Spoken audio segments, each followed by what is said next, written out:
projects as well as the agreement to designate new sites where EDCA agreed locations may be developed. We will work on the timely conclusion of the framework of cooperation that will facilitate secured exchange of information between our defense establishments. We also encourage the continued planning and conduct of high-impact and high-value activities, primarily through the Philippine-U.S. Mutual Defense Board Security Engagement Board, or MDB-SCB, and other Philippine-U.S. cooperative mechanisms.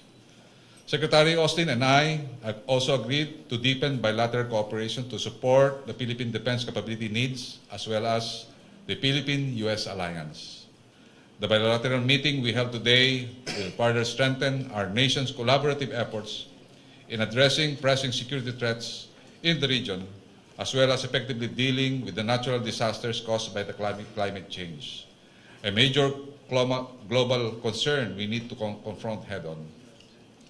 We shall continue to work towards maintaining a stable, rule-based, open, and inclusive Indo-Pacific region.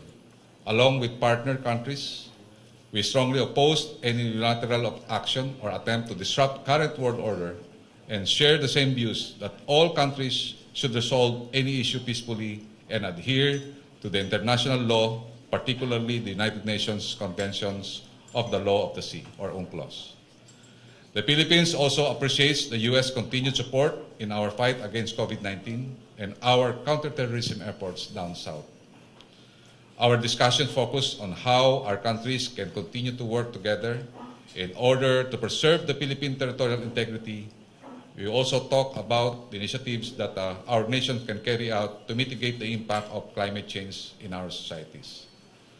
These efforts, which we hope to jointly undertake, is in line with the guidance of President Ferdinand Marcos, and that is for the Defense Department to make sure that not an inch of our nation's territory will be lost, and our people's safety and security will be ensured by the strengthening our diplomatic relations with our allies, preserve peace, and create a stable international environment in the Asia-Pacific region.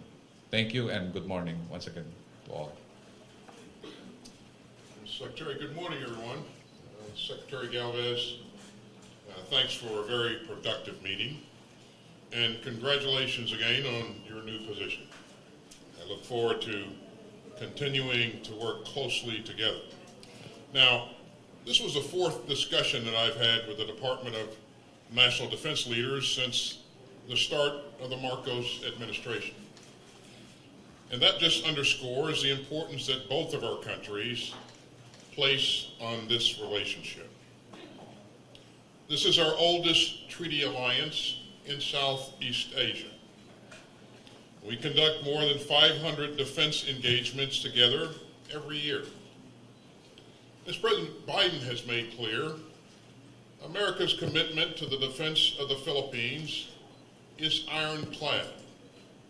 Our alliance makes both of our democracies more secure and helps uphold a free and open Indo-Pacific. And today, we discussed ways to make this vital alliance even stronger. We talked about enhancing our mutual defense posture and strengthening our commitments under our mutual defense treaty.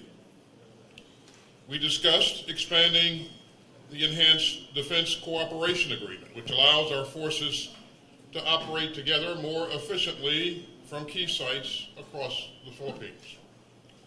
We talked about how we are co-investing in EDCA sites to support security cooperation, combined training, humanitarian assistance, and disaster relief. And all those efforts make both of our countries more secure. And we're pleased to announce today that President Marcos has approved 4 new EDCA locations. And that brings the total number of EDCA sites to 9. I'm grateful to President Marcos for this decision. Today, Secretary Galvez and I also reaffirmed our mutual defense treaty commitments. And we'd note that the mutual defense treaty applies to armed attacks on either of our armed forces, public vessels, or aircraft anywhere in the South China Sea or the West Philippine Sea. We discussed concrete actions to address destabilizing activities in the waters surrounding the Philippines, including the West Philippine Sea. And we remain committed to strengthening our mutual capacities to resist armed attack. That's just part of our efforts to modernize our alliance. And these efforts are especially important as the People's Republic of China continues to advance its illegitimate claims in the West Philippine Sea. Now, I'm proud of the work that we've done together. I am optimistic about the future of our alliance, and I am confident that we will continue to work together to defend our shared values of freedom, democracy, and human dignity. As you've heard me say before, the United States and the Philippines are more than just allies. We're family. So once again, Mr. Secretary, thanks for your hospitality, and thanks to everyone. We'll be glad to take a few questions. All right, our first question will go to Karen DeYoung with the Washington Post.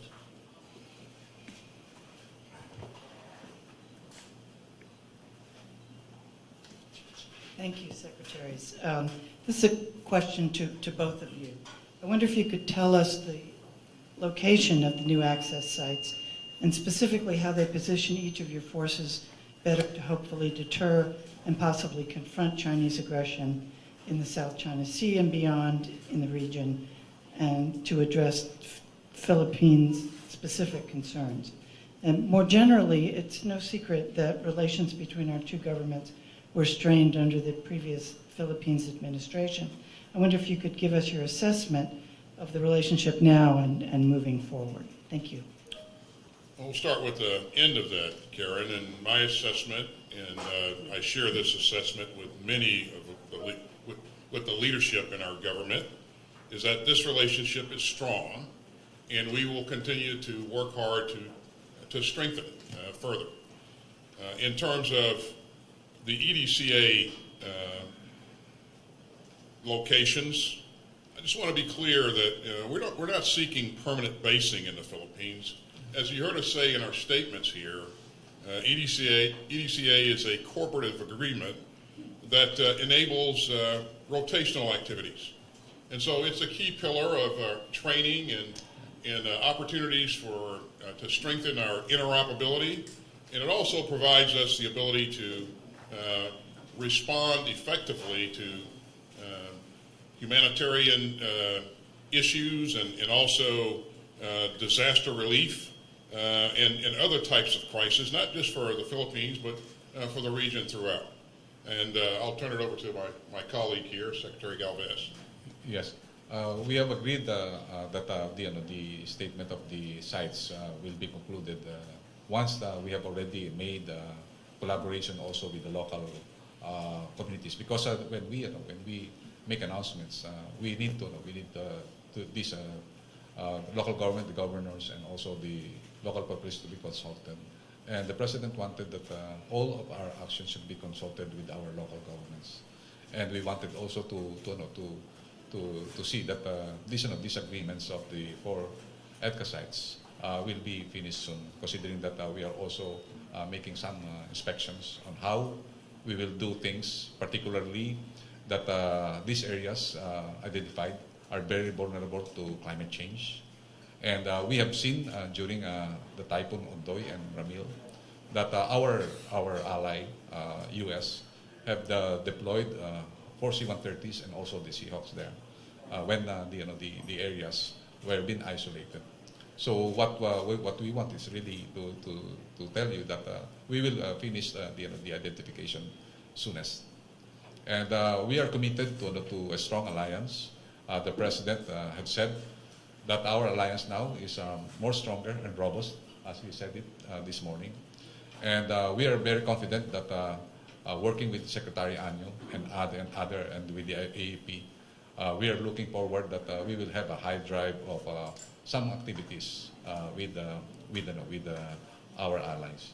And I would like to thank this opportunity that the visit of Secretary Lloyd Austin is very, very meaningful to us. This is symbolic to all of us that the U.S. Will always be there for us. The next question will come from Chino Gaston of GMA 7. Good afternoon, Secretaries. The U.S. being the biggest or one of the biggest players in the West Philippine Sea, may we have your insight on the what people look at as more assertive activity of the Philippines and the West Philippine Sea in response to Chinese incursions within our EEZ, like the Philippine ships shadowing the Chinese ships, which the U.S., we understand, routinely does. And your take also, Mr. Secretary, on the Code of Conduct. Does that help, you think? What's the U.S. take on the Code of Conduct, which many see as merely China's attempt to have a claim of legitimacy if it's included between the Code of Conduct between ASEAN and China? Thank you, sir.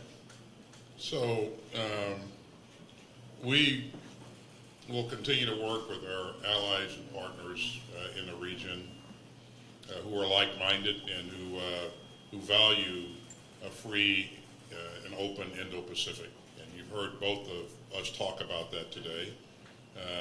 That's real important. You've also heard us talk about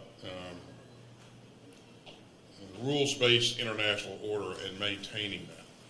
So, you know, the ability of nations to sail the seas and operate in international waters and operate in the international skies, I think is really important.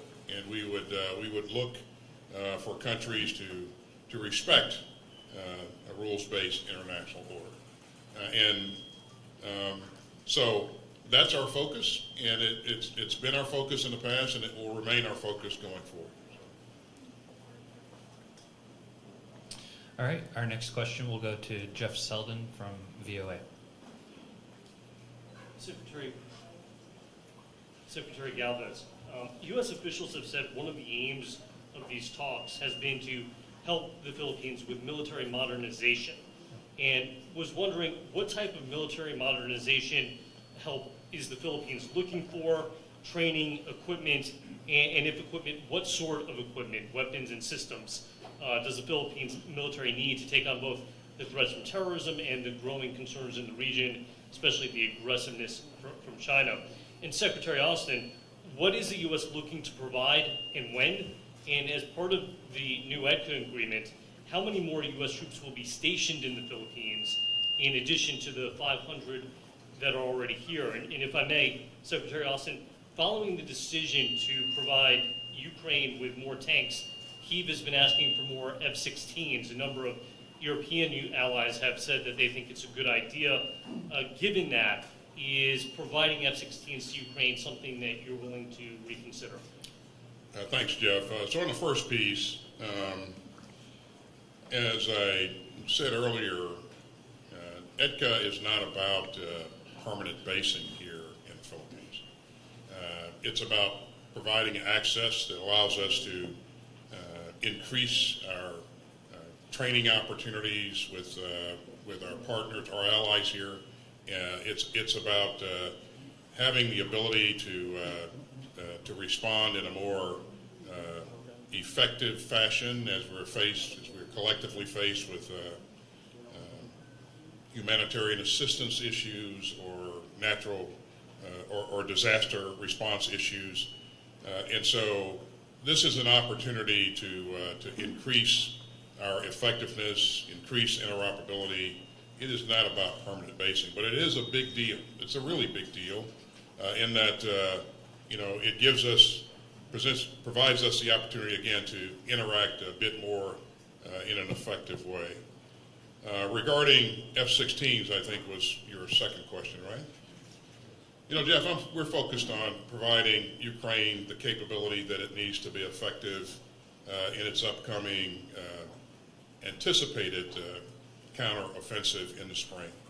And so we're doing everything we can to get them the capabilities that they need right now to be effective on the battlefield. You've heard us talk about artillery, air defense. We made a big push to provide more armored vehicle capability, and so all of those things are in play. And we're also increasing the training that we're providing the Ukrainians so that these higher end platforms they can effectively use in combat. So that's our focus currently, and I think as we bring this together in support of the Ukrainians, it's going to provide a significant capability. Yeah, on your question that what are the things that we need in order to increase our capability, I believe it's more on the heavy lift and medium lift capability, like what we have bought before for our disaster relief and search and rescue operations, because as you all know, with the shear line effect of much raining, we really need C-130s and also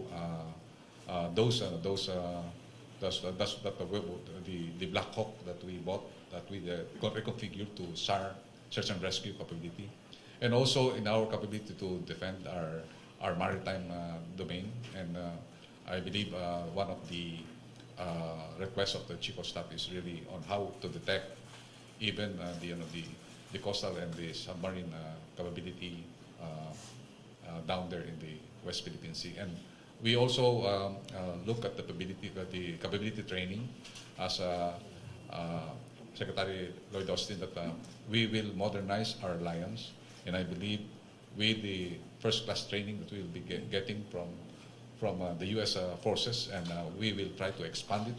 I believe we will have a strong army and strong armed forces. As we have shared the same experience when we were in West Minkom, the Special Operation Task Force that has stayed there since 2000, there is a rotational deployments of areas like in Basilan and also Sulu in the early days. These deployments are very useful to us and very encouraging. So considering that we were able to eradicate terrorism in the areas of Sulu, Basilan, and now, as we have boasted, Sulu now has a nightlife.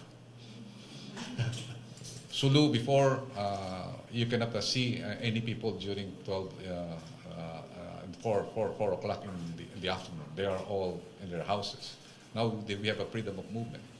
And I think Secretary Austin is very much amazed that more than hundreds of Abu Sayyaf and terrorists and jihadists have already been surrendered. And they are now living a peaceful life. And I believe the tremendous help of the U.S., particularly also in the Battle of Marawi, which I've been involved with. I would like to really say that this is my time to thank the U.S. government for helping us and not leaving us in those fights. And the capability that they have brought to us, the Eye in the Sky, the Sky Eagle, and also the C-130 that are roaming around Marawi 24/7, that capability is very also useful to patrol our territory. And that's what I think what we need. The joint training and the joint experience that we have has been very robust, and we have seen the success of our counterterrorism effort down south. The last question will come from Karen Lema of Reuters.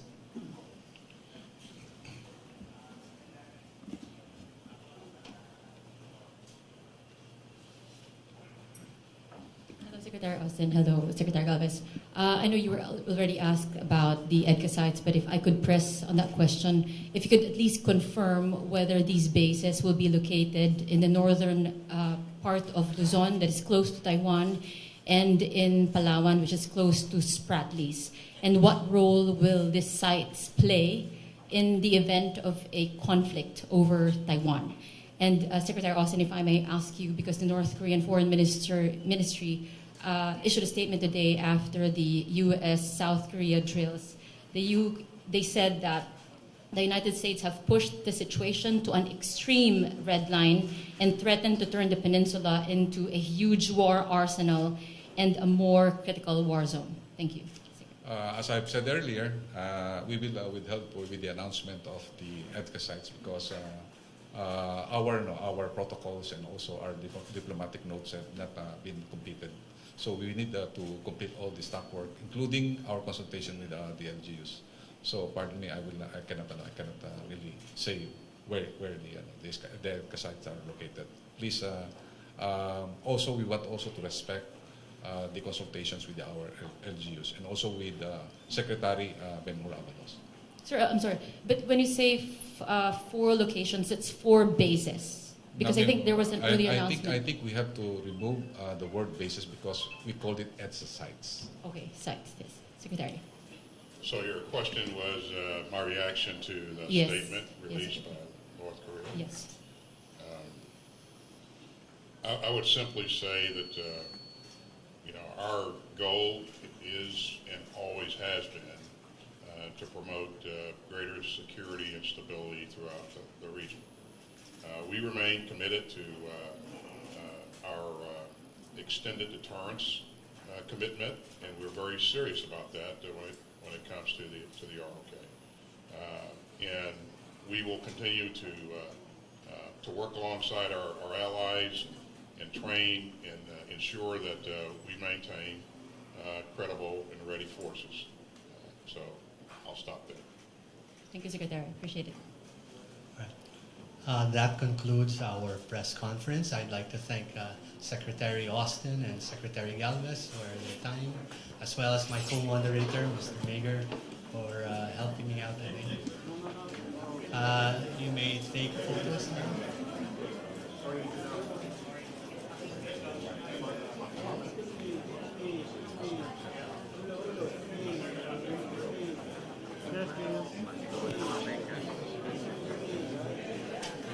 All right, we'd like to, except for the traveling media of the U.S. delegation and the entourage of Secretary Austin, we'd like to ask our friends to remain in their seats and to create a pathway for our principals to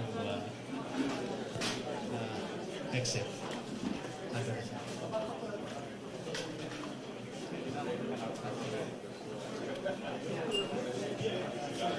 We'd like to thank everyone, members of the media, for being with us this afternoon.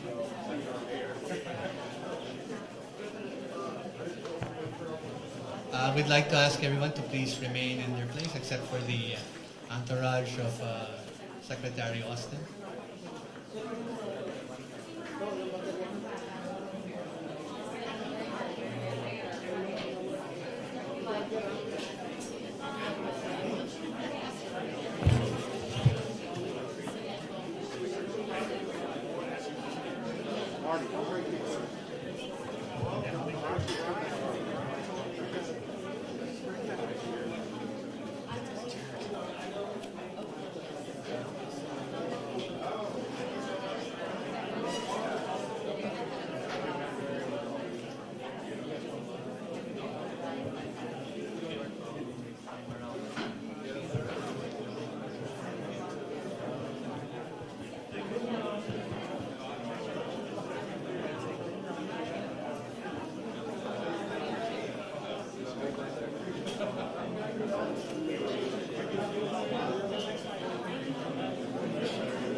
Thank you.